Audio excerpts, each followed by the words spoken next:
and welcome to my Tidbits. I wanted to talk a little bit about renovations and what types of things give you the most bang for your buck. I get this question pretty frequently. Sellers want to make their house look fresh and improved, but are wondering what's the best thing to do and where should they spend their money to get the most bang for their buck. So I took a look at some things and did some research, and what I've discovered is that a new steel front door will get you 100% return.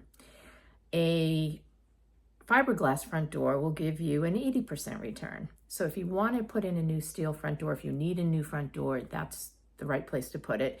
And then paint it a really pretty color to kind of complement the rest of your siding and shutters. So if your siding is shingle or shakes, as we have down here, if you've got some black shutters, then maybe do like a nice pretty red or pink or yellow for your front door, make it kind of pop. Closet renovation ranked second with 83% return.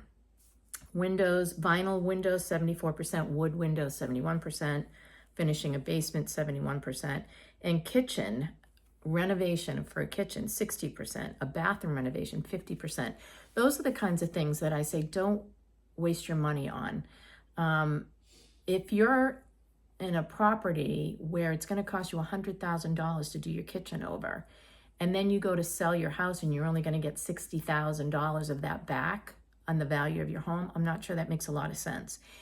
If your bathroom is 50%, it doesn't make a lot of sense to spend that kind of money and not be able to recoup it when you go to sell your home. I think a lot of people have different tastes. That's what it comes down to. Everybody would pick something different for a tile or a finish or an appliance. So as much as people don't like to do the work themselves, I think in the long run, if you're considering selling and your plan is to sell your home, I wouldn't put that money into it. I just don't think it makes sense. I think most people would agree that it's best to leave as is. The best place to do improvement in your house is curb appeal, landscaping, paint. Make sure you don't have any chipping or peeling paint. Edging and trimming your yard so that everything looks crisp and clean, and just making it look fresh from the outside will do a lot to get people in that front door, and then they can walk through and say, oh, the house smells good, it's super clean. That's a big one, smelling good.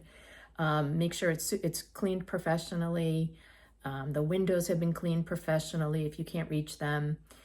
Those are the kinds of things that buyers notice right off the bat. So that's really where I put my money: professional cleaning, professional window cleaning, and landscaping. Those are the three big ones in my book.